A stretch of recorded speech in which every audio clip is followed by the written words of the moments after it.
Bagaimana kabar saudara pagi hari ini? Luar biasa. Saya tahu saya berjumpa dan saya melihat orang-orang yang diurapi Tuhan. Tepuk tangannya boleh yang paling meriah buat Yesus Tuhan kita.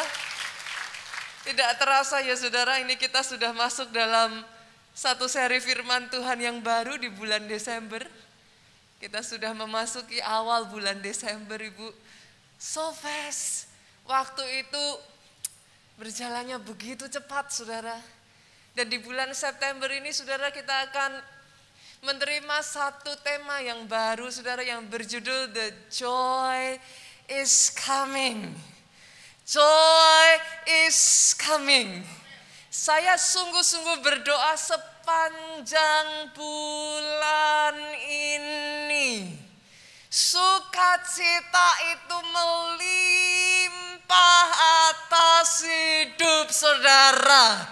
Saya perkatakan sepanjang penghujung tahun 2021 ini, sukacita itu meluap atas hidup saudara. So much so, begitu rupa, it will end your morning.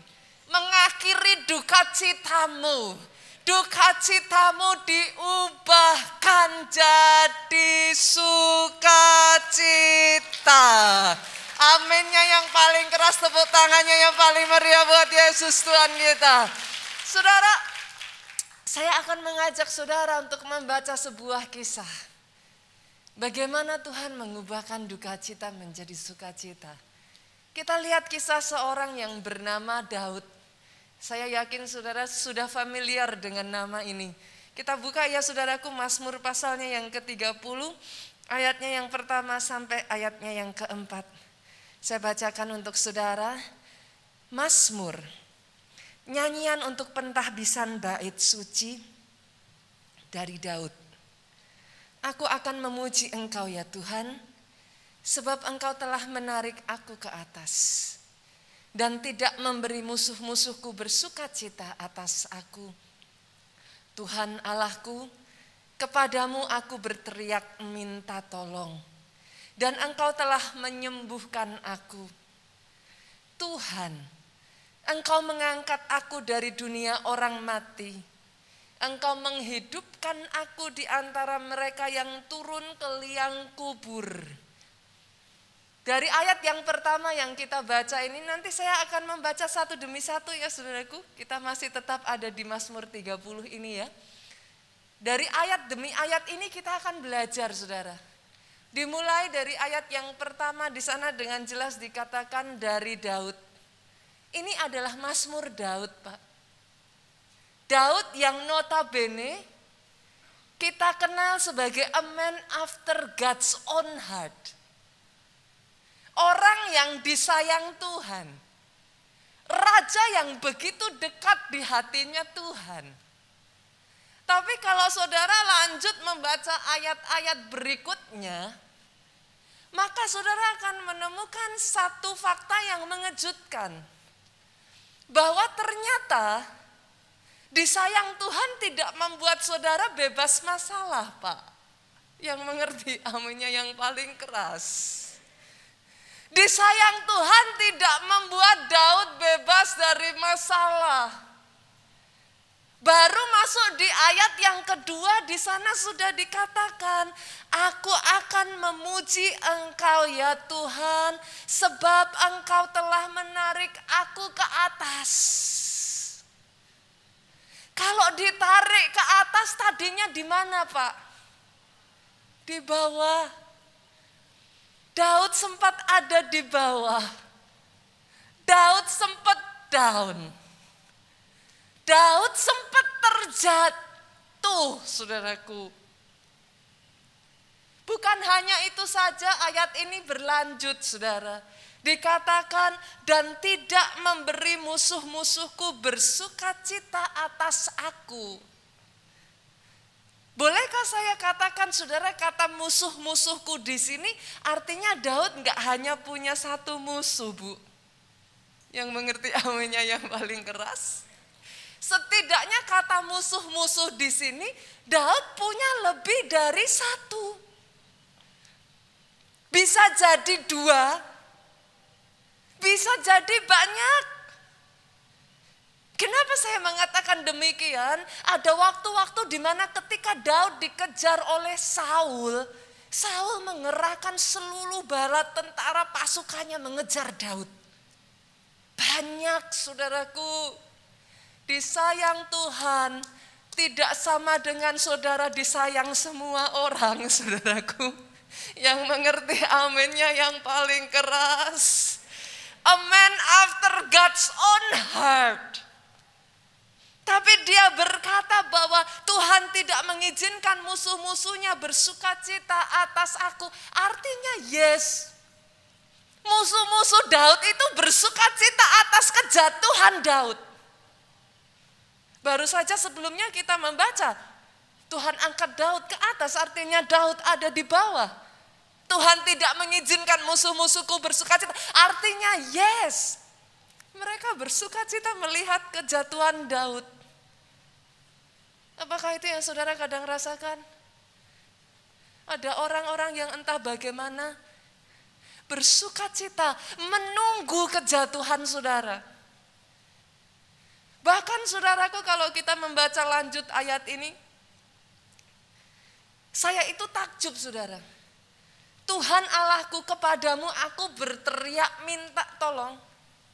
Jujur loh saudara, kondisi seperti apa sih sampai membuat saudara berteriak minta tolong? Halo, yang mengerti aminnya yang paling keras. Orang Kristen kalau kayaknya loh Pak, nggak sampai terjepit, masih bisa ya dikerjain sendiri kok.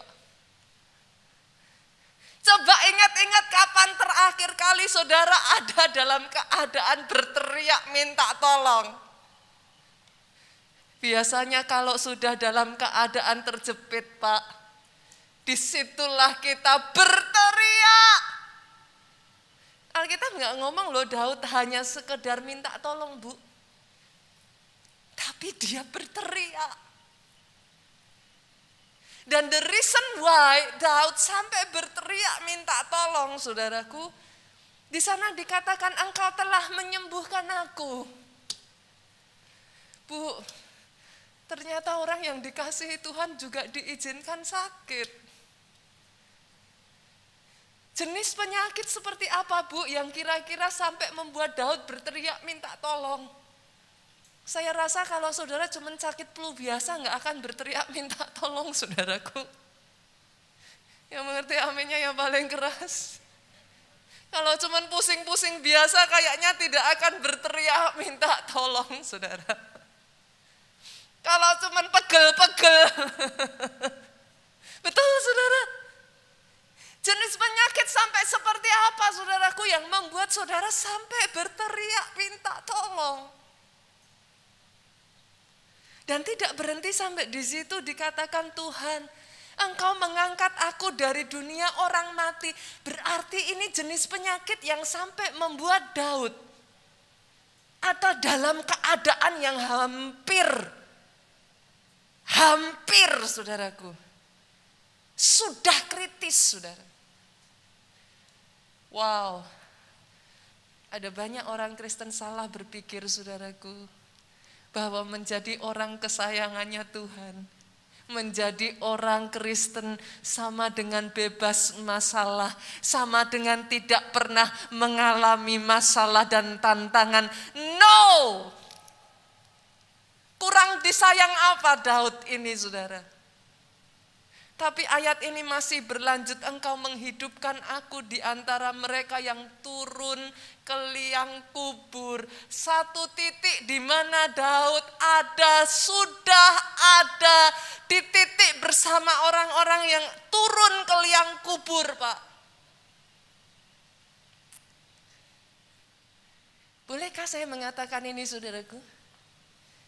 Disayang Tuhan tidak membuat saudara bebas masalah. Tapi yes, disayang Tuhan membuat ketika saudara jatuh tangannya mengangkat saudara. Boleh aminnya yang paling keras di tempat ini. Disayang Tuhan memang tidak melepaskan saudara dari musuh-musuh. Tetapi yes, disayang Tuhan membuat tangannya menyelamatkan engkau.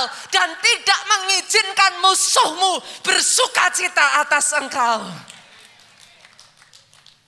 Itu pengertian yang benar, Pak.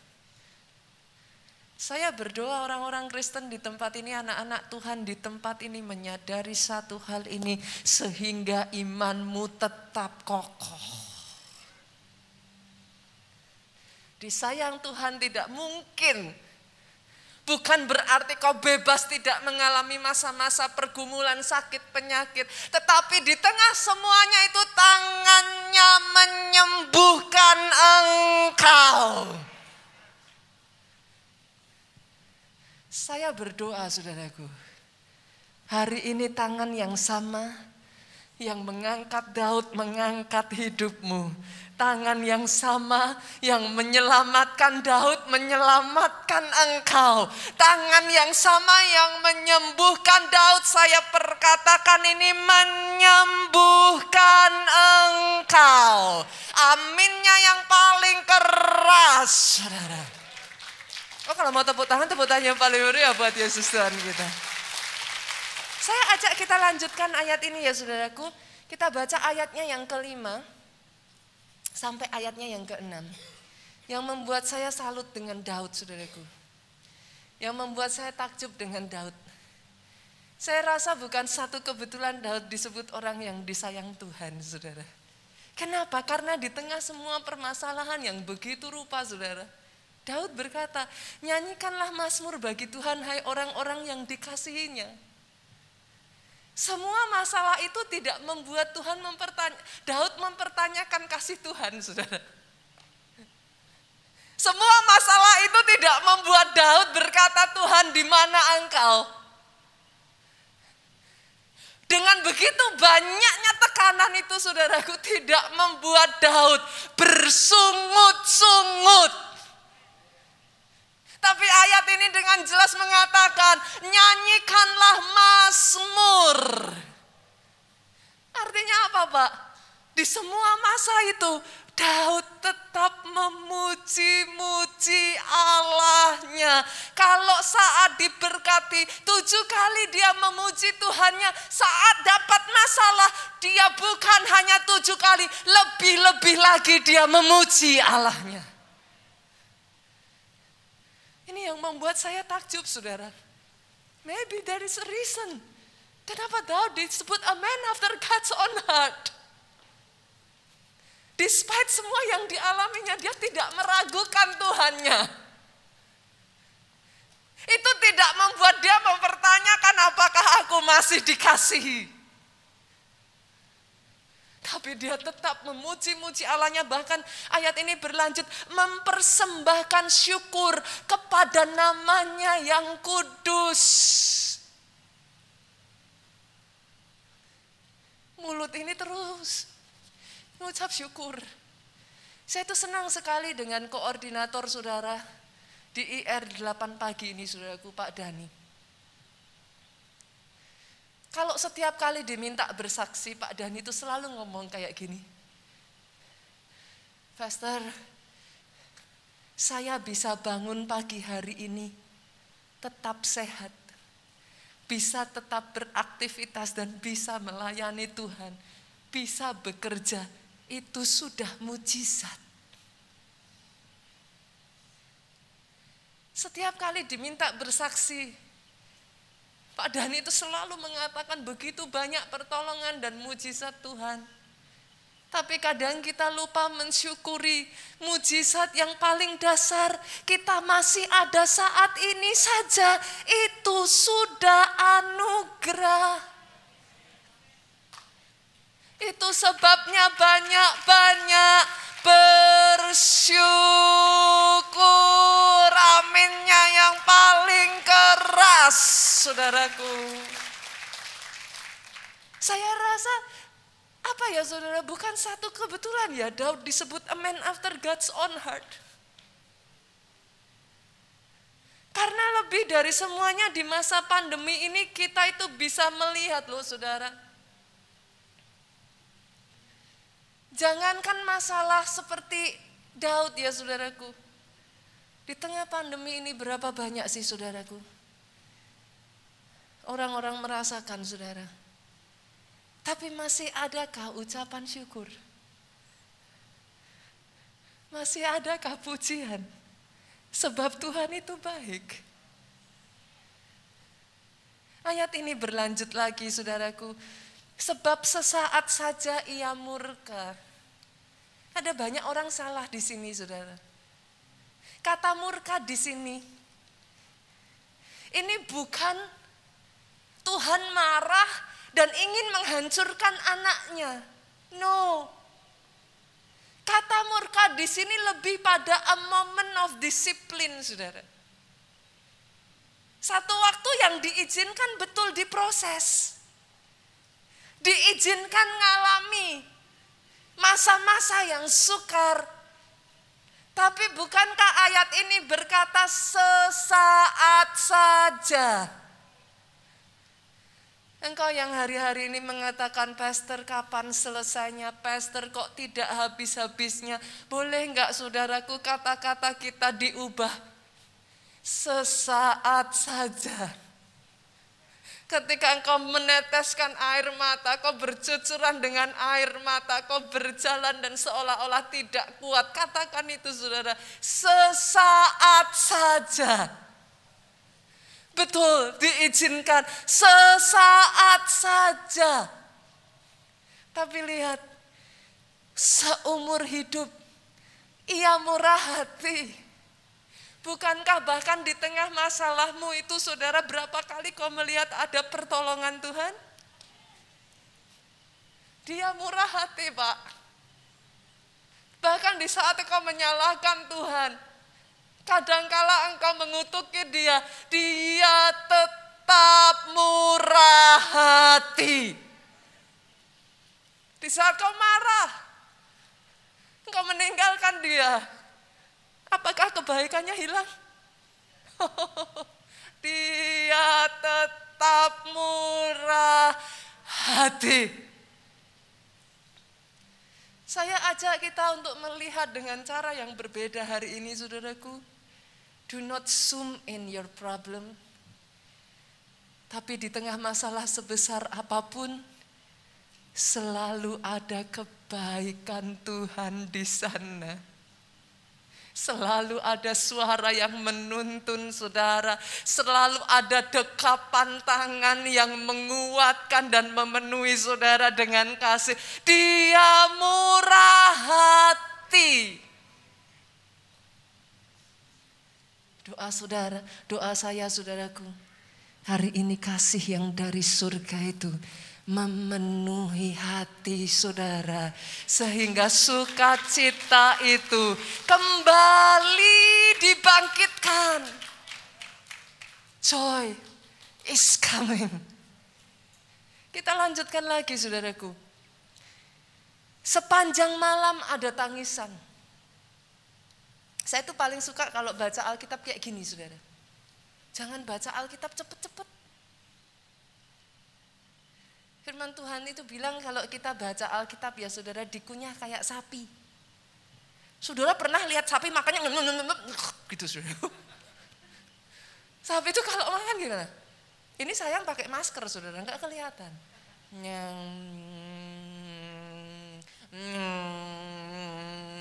Saudara pernah lihat mulut sapi kalau makan? Pernah makannya kayak gitu saudara? Nggak ada. Baca firman tuh kayak gini nih loh saudara. Sepanjang malam ada tangisan. Saya nggak tahu ya masing-masing dari saudara apa yang saudara alami. Tapi yang saya tahu di 2020 dan 2021 ada banyak tangisan saudara. Saya sangat paham. Ada orang-orang yang kehilangan orang yang dikasihi. I know, saudaraku. Saya sangat paham, saudara. Berapa banyak dari orang-orang yang berjuang melalui sakit penyakit. Saya sangat paham bagaimana saudara berjuang dalam ekonomi, saudaraku. Betapa banyak yang terlilit hutang, saudara. Dan masa-masa ini menjadi semakin berat, saudaraku. Tapi izinkan saya mengatakan ini. Mungkin itu yang disebut sebagai sepanjang malam. Ada tangisan, Pak. Karena pastor, ya ampun pastor, baru aja bisa senyum. Tapi nangis lagi. Betul ya Bu? Rasanya tuh kadang capek loh saudara. Akhirnya saudara ngerasa lega. Hah, ada lagi. Sampai rasanya gak ada waktu istirahat. Terus nangis. Tapi bolehkah saya mendeklarasikan ini hari ini saudaraku? Saya perkatakan ini atas kehidupan saudara menjelang pagi. Terdengar sorak-sorai. Dan sorak-soraimu dimulai hari ini. Saya belajar dari Nigeria satu hal ini saudara. Terserah orang di kiri kanan saudara mau apa. Tapi ketika kebenaran firman dideklarasikan, tangkap itu dengan iman. Tangkap remannya itu untuk saudara. Ketika kebenaran firman dideklarasikan, firman ini bukan, maaf saudara, izinkan saya katakan ini. Ketika saudara duduk dan mendengar firman, firman bukan untuk dinilai. Sorry to say saudara. Saudara tidak duduk, kemudian saudara berkata, pembicaranya bagus enggak ya? Bisa dimengerti enggak ya? Seru enggak ya? Lucu enggak ya? No. Tapi firman untuk diaminkan. Firman untuk ditangkap remanya. Karena ketika saudara tangkap remanya, lihat dengan cara yang ajaib, dia mengerjakannya. Saat ini kau berkata amin, mungkin belum terjadi, mungkin tidak ada yang kau lihat. Tapi ketika kau berkata amin, saudara tahu arti amin? Saudara bersepakat dengan Tuhanmu. Ketika firman disampaikan dan engkau bersepakat dengan Tuhanmu, itulah kau katakan amin. Amin bukan cheap word. Amin bukan latah, saudaraku. Amin mengatakan bahwa engkau bersehati dengan Tuhanmu. Maka dia kerjakan itu atas hidupmu. Kita lanjutkan, saudaraku. Ayatnya yang ke-12. Aku yang meratap, telah kau ubah menjadi orang yang menari-nari. Ada di sini yang meratap. Kondisi apa sih sampai bikin saudara meratap? Meratap tuh apa tuh saudara? Sampai merintih. Sampai kayak Tuhan. Kalau ada di sini yang ada dalam keadaan seperti ini saudaraku, dia membuat engkau menari-nari. Dia akan membuat engkau menari-nari. The joy is coming. Dia membuka kain kabungmu. Telah dibuka, pinggangmu diikat dengan sukacita. Pinggangmu bukan lagi diikat dengan beban berat, dengan masalah, tapi dengan sukacita. Supaya jiwaku menyanyikan mazmur bagimu dan jangan berdiam diri. Tuhan Allahku, untuk selama-lamanya aku mau menyanyikan syukur bagimu. Doa saya itu jadi atas hidupmu sepanjang bulan ini. Joy is coming. Saya ingin mengajak saudara melihat, saudaraku. Ada dua kisah, saudara. Bagaimana mereka sungguh-sungguh mengalami pertolongan Tuhan. Dukacita mereka dibalik menjadi sukacita. Yang pertama, Bu, adalah kisah pada saat Zakaria doanya dikabulkan oleh Tuhan. Kita lihat ya saudaraku, Lukas 1 ayatnya yang ke-5 sampai 7. Hari ini kita akan banyak-banyak baca Alkitab ya saudara. Kalau saudara bertanya, sebagian orang kadang tanya, pastor gimana sih caranya saya baca Alkitab? Justru hari ini saya akan menunjukkan kepada saudara bagaimana kita baca Alkitab, saudaraku. Sehingga kita bisa menggali harta dari dalamnya. Bukan cuma baca ditelan, yang penting sudah 3 pasal. No. 3 pasal habis itu ditanya dapat apa hari ini? Baca apa? Lupa. Kita coba ya, kita lihat ya. Lukas 1 ayatnya yang ke-5 sampai 7. Pada zaman Herodes, Raja Yudea, ada seorang imam yang bernama Sakaria dari rombongan Abia. Ini keturunan imam, saudara.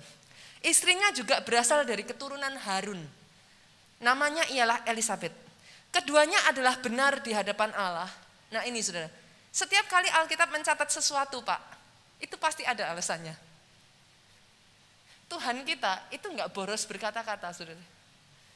Kalau dia menulis sesuatu, pasti ada maknanya. Keduanya hidup benar di hadapan Allah dan hidup menurut segala perintah dan ketetapan Tuhan dengan tidak bercacat. 7. Tetapi mereka tidak mempunyai anak sebab Elisabet mandul dan keduanya telah lanjut umurnya. Kenapa dicatat begitu saudaraku? Saudara harus ingat, apa kitab terakhir dari perjanjian lama saudara? Ada yang tahu? Maleaki saudara. Oke? Maleaki itu adalah kitab terakhir dari perjanjian lama. Apa kitab pertama dari perjanjian baru? Ini sekalian CCA ya saudara. Apa saudara? Matius. Gampang ya, M dan M. Maleaki, Matius, saudaraku. Antara Matius dengan Maleaki itu jaraknya panjang sekali saudara. Ratusan bahkan mungkin sampai ribuan tahun. Dan kenapa tidak ada satupun kitab di sana saudaraku? Itu yang namanya masa kegelapan saudara. Dari Maleaki sampai Matius, surga terdiam. Tidak ada satupun pesan firman Pak. Tidak ada nubuatan. Tidak ada mujizat yang terjadi. Di tengah semuanya itu saudaraku, ayat 6 yang baru kita baca menjadi sangat berarti. Di tengah masa kegelapan itu dicatat di sana, keduanya benar di hadapan Allah. Tidak dan hidup menurut segala perintah dan ketetapan Tuhan dengan tidak bercacat. Saya kasih gambaran ya saudara. Masa pandemi ini baru 1-2 tahun saudara. Tapi saya tanya, di tengah 1-2 tahun ini, berapa banyak orang Kristen meninggalkan Tuhan? Masa pandemi ini hanya 1-2 tahun. Tapi di tengah masa pandemi ini, berapa banyak orang Kristen akhirnya meninggalkan gereja. Kompromi dengan firman. Ketika dalam keadaan terdesak, firman dikompromikan. Baru 2 tahun loh Bu. Baru 2 tahun. Dalam 2 tahun ini saya tanya saudaraku, berapa orang meninggalkan pelayanannya? Kenapa ayat 6 ini dicatat? Kenapa ayat 6 ini begitu penting? Di tengah masa kegelapan, di tengah tidak ada suara Tuhan, di tengah tidak ada mujizat, tidak ada perkataan nubuatan. Elisabet dan Sakaria tetap hidup benar di hadapan Tuhan. Mereka tetap melayani di bait Allah. Mereka tetap menyembah Tuhannya. Kenapa ayat 7 dicatat? Karena terjadi sebuah keanehan, Pak. Ada orang yang tetap hidup benar, tapi janji Tuhan gak digenapi. Elisabet mandul, dia gak punya anak. How can it be? Minggu lalu kita baru saja berbicara, Pak. We worship a God of covenant. Tuhan kita itu Tuhan perjanjian. He is a covenant God. You do your part, He will do His part. Mujizat itu apa tuh saudaraku? You do your part. He guarantee his part. Tapi kok aneh? Kenapa ayat 7 dicatat, Bu? Dia mandul. Dia nggak punya anak. Dan di zaman itu nggak punya anak, saudara, itu aib yang sangat besar sekali. Dan jangan lupa Sakaria ini imam besar loh, saudaraku. Seorang imam besar istrinya tidak punya anak. Itu aib yang sangat besar sekali. People will question him. What's wrong with him? Kenapa Tuhan menutup kandungan Sarah? Tapi apakah itu membuat mereka mundur? Mereka sudah lanjut usia dan mereka tahu secara manusia janji itu tidak digenapi. Apakah membuat mereka meninggalkan Tuhan? Meninggalkan pelayanannya? No. Saya ajak lihat ini, saudara, ayat yang ke-10 kita lihat. Sementara itu seluruh umat berkumpul di luar dan sembahyang. Kenapa saya tahu bahwa Sakaria tidak meninggalkan pelayanannya, Pak? Di sini jelas ditulis. Waktu itu adalah waktu pembakaran ukupan. Maka tampaklah kepada Sakaria seorang malaikat Tuhan berdiri di sebelah kanan mezbah pembakaran ukupan. Sedang Sakaria melayani Tuhan, saudara. Dia mempersembahkan ukupan di hadapan Tuhan. Tampaklah seorang malaikat. Saudara baca ayat ini kelihatannya biasa ya, saudara. Setelah ratusan tahun loh, saudaraku. Setelah ratusan tahun, tidak ada tanda, tidak ada suara, tidak ada firman, tidak ada nubuatan. Muncullah malaikat ini. Tidak heran, saudara, apa respon Sakaria pertama kali. Melihat hal itu ia terkejut dan menjadi takut. Karena nggak pernah terjadi, saudaraku, ratusan tahun. Tetapi malaikat itu berkata kepadanya, jangan takut hai Sakaria. Sebab doamu telah dikabulkan dan Elisabet istrimu akan melahirkan seorang anak laki-laki bagimu. Dan haruslah engkau menamai dia Yohanes. Engkau akan bersukacita dan bergembira. Bahkan banyak orang akan bersukacita atas kelahirannya itu. Tangkap ini baik-baik ya, saudara. Saya nggak masalah dengan saudara yang tidak percaya hal ini. Tapi kalau saya jadi saudara, setiap kali firman itu disampaikan, deklarasi profetik disampaikan, saya akan tangkap itu dengan iman. Regardless my situation gitu.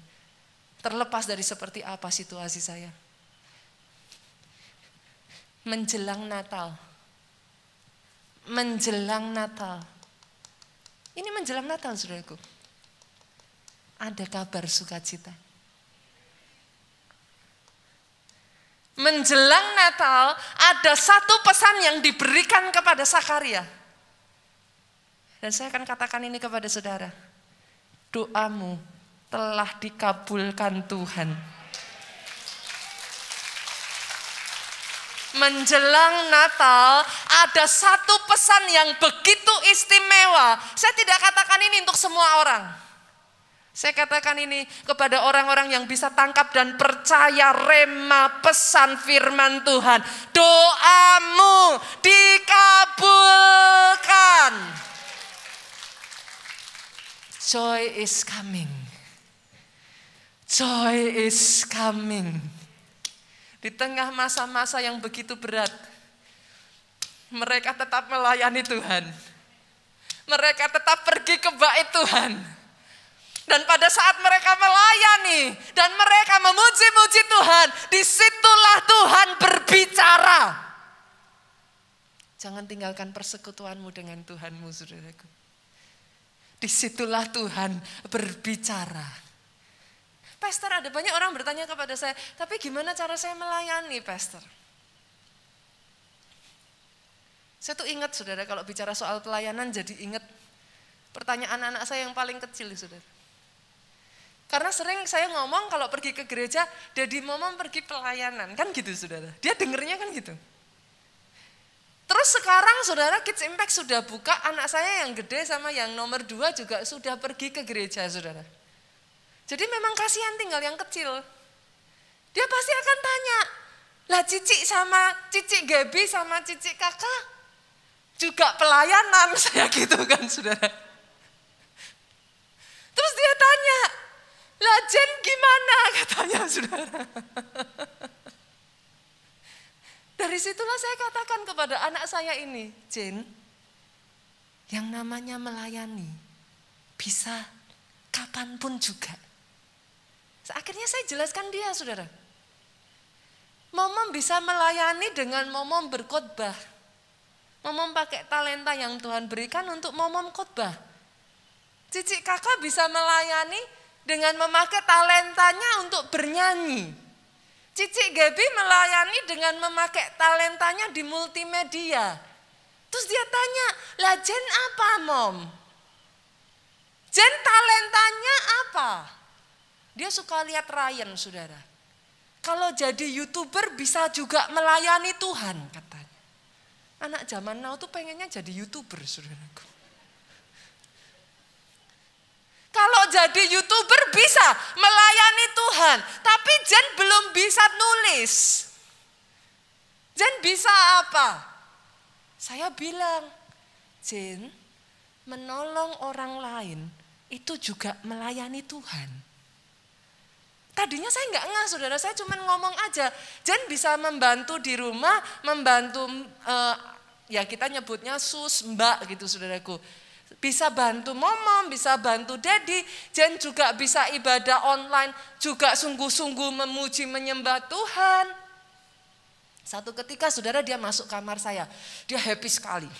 Momom katanya, hari ini Jen sudah melayani Tuhan 5 kali. Saya bingung saudara. Maksudnya gimana Jen? Kamu melayani 5 kali? Yes. Jen membantu momom membawakan belanjaan momom 1 kali. Pusing saya saudara. Memang sih saya bilang membantu orang lain melayani saudara. Akhirnya dia bilang, tadi Jen membantu Cici membersihkan kotorannya Oco katanya. Aduh saya sampai ketawa saudaraku. Saya sampai ketawa. Dengan caranya yang unik. Sesederhana ini yang saya ingin katakan saudaraku. Siapapun bisa melayani Tuhan. Dimanapun bisa melayani Tuhan. Boleh enggak sih? Apalagi di gereja. Senggol kiri kanan dari jauh. Ayo melayani Tuhan. Apapun bisa saudara. Di sosmed saudara. Ayo. Daripada curcol-curcol, galau-galau saudara. Pakai untuk melayani. Kemarin kesaksian minggu lalu, seorang anak 16 tahun. Memakai sosial medianya. Bukan untuk pasang posting-posting status galau-galau. Memakai sosial medianya. Setiap dia lihat ada postingan galau-galau. Dia DM. Boleh saya doakan? Dalam waktu sangat singkat saudaraku. Dia membawa 246 jiwa. 79 orang digabungkan ke kelompok sel. Anak umur 16 tahun. Yang mengerti aminnya yang paling keras. Semuanya bisa. Saudara bisa melayani. Ayo layani Tuhan. Ini hari-hari ini Kids Impact sudah dibuka. Kita butuh sangat banyak orang saudaraku. Anak-anak sekarang saya sampai harus menahan. Kenapa? Karena guru-gurunya 1,5 tahun sudah ditutup saudara. Yang tadinya guru-gurunya ada sekarang udah banyak terpencar kemana-mana gurunya. Kita butuh sangat banyak pelayan Tuhan untuk membantu anak-anak kita bisa beribadah. Ayo melayani. Yang mengerti aminnya yang keras. Dan untuk orang yang melayani, lihat ini firman Tuhan saudara. Saudara boleh setuju, boleh enggak setuju, tapi ini firman Tuhan. Tetapi Yesaya 61 ayat 6-7. Tetapi kamu akan disebut imam Tuhan dan akan dinamai pelayan Allah kita. Aminnya yang paling keras. Katakan itu saya. Tapi kok pelayan, Pastor? Bukankah pelayan itu rendah? Jangan salah. Tuhan Yesus berkata, di kerajaan surga yang tertinggi ialah yang melayani. Come on. Di kerajaan surga yang tertinggi ialah yang melayani.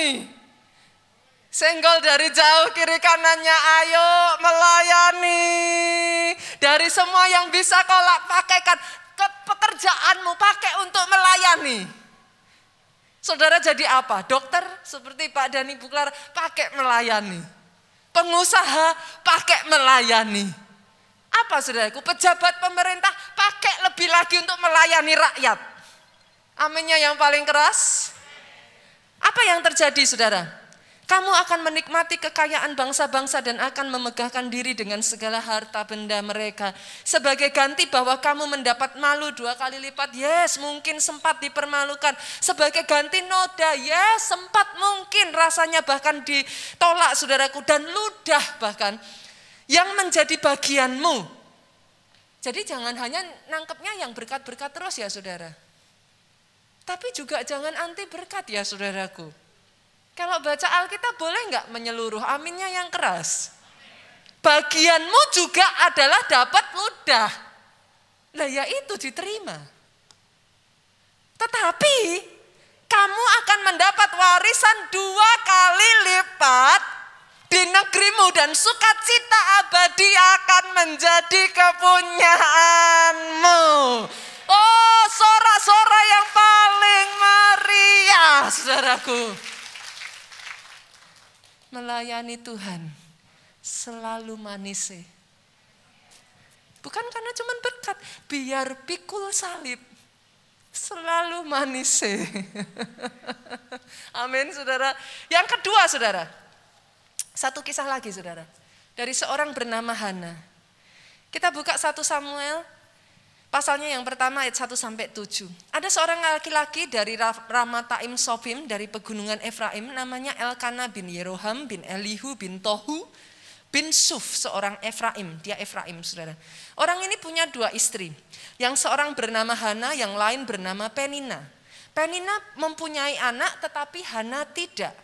Orang itu dari tahun ke tahun pergi meninggalkan kotanya, sujud menyembah mempersembahkan korban kepada Tuhan semesta alam di Silo. Tiap tahun gerejanya jauh, zaman itu enggak banyak gereja saudaraku. Bait Tuhan itu harus keluar kota. Di sana yang menjadi imam adalah kedua anak Eli, Hofni dan Pinehas. Saudara tahu kisahnya kan? Imamnya melakukan hal yang enggak benar. Tahu kisahnya ya saudaraku? Pada hari Elkana mempersembahkan korban, diberikannya kepada Penina istrinya dan kepada anaknya, laki-laki perempuan masing-masing sebagian. Meski ia mengasihi Hana, ia memberikan kepada hanya satu bagian. Sebab Tuhan telah menutup kandungannya. Tetapi madunya selalu menyakiti hatinya supaya ia gusar. Jadi Penina itu selalu menyakiti Hana. Karena Tuhan telah menutup kandungannya. Demikian terjadi dari tahun ke tahun. Sehingga Hana pergi ke rumah Tuhan, Penina menyakiti Hana. Sehingga ia menangis dan tidak mau makan, saudara. Kebayang gak sih kalau jadi Hana, saudara? Saya kalau jadi Hana malas ke bait Allah, saudara. Lah tiap tahun kalau ke bait Allah, lihat Penina disakiti terus gitu, tahu malu, saudara. Tahun 1, tahun 2 bisa ditebak. Peninanya, nah. Tahun 3 anaknya Penina dari 1 udah jadi 2. Tahun lalu dapat 2 bagian, sekarang 3. Tahun keempat, tahun kelima, anaknya dari 2 jadi 3. Kan terus tambah saudaraku. Loh saya kalau jadi Hana saya malas ke bait Allah saudara. Tapi dari tahun ke tahun Hana tetap setia.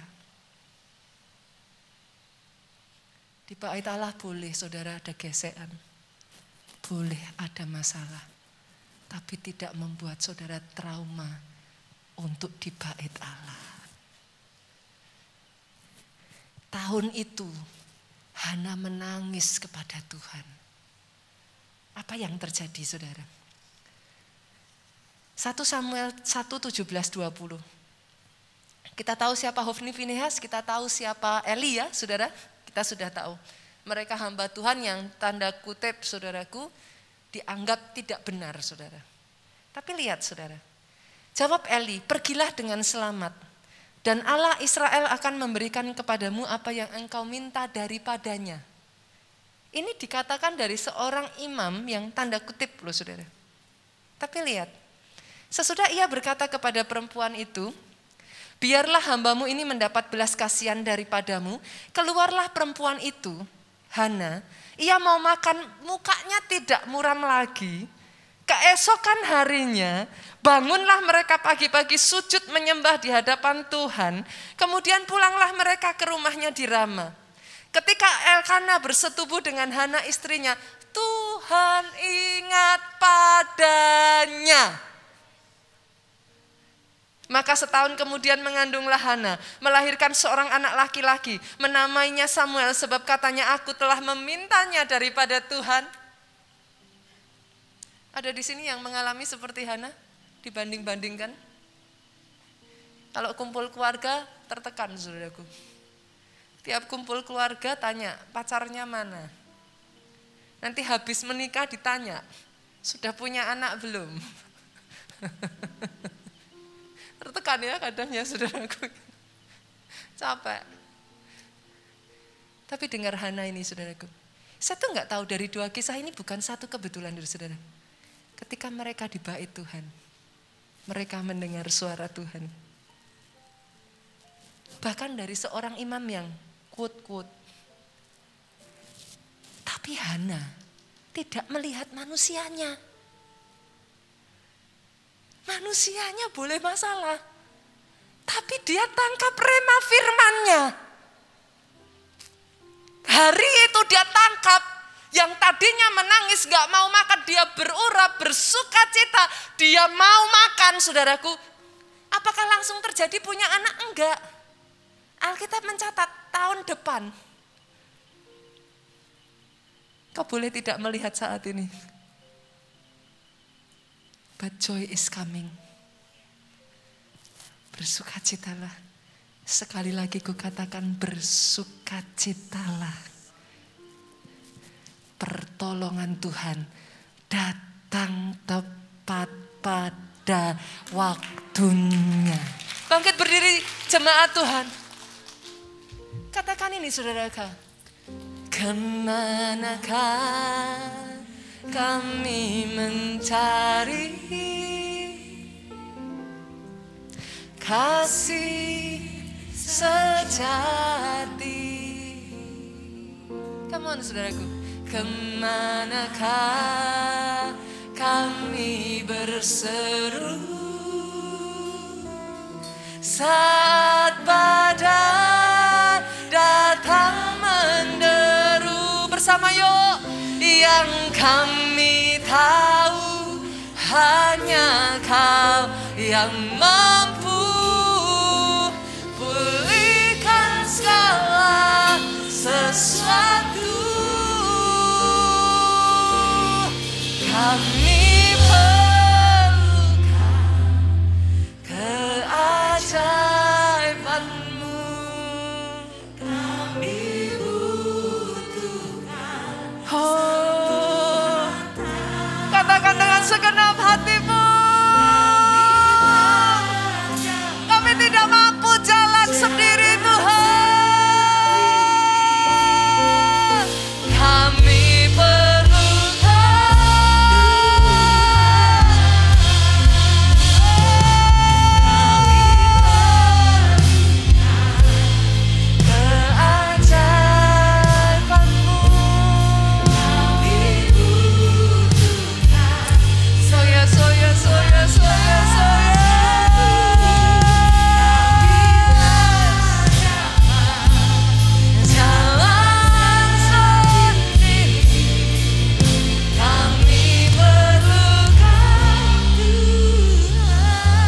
saudara saat ini saudaraku, engkau yang membutuhkan Tuhan, engkau yang membutuhkan pertolongan Tuhan. Pertolonganku dari Allah pencipta langit dan bumi.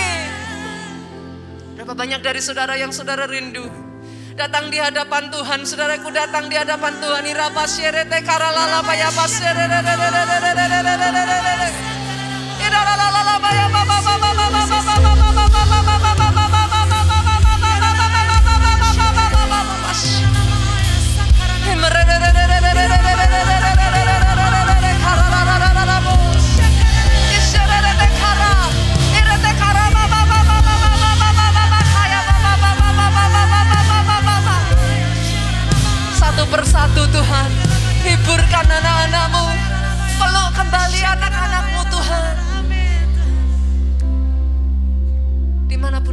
Saudaraku, saat ini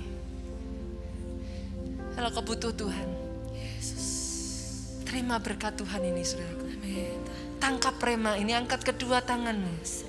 Diberkati engkau oleh Tuhan. Diberkati keluargamu oleh Tuhan. Engkau tidak berjalan seorang diri.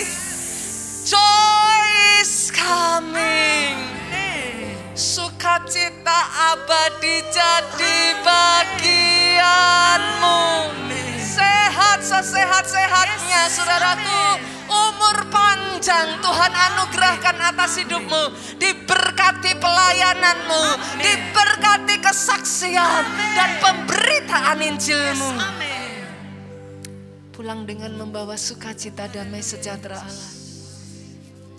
Cinta kasih Yesus melingkupi engkau. Persekutuan dengan Roh-Nya yang kudus sekarang sampai selama-lamanya. Engkau yang diurapi, katakan bersama dengan saya,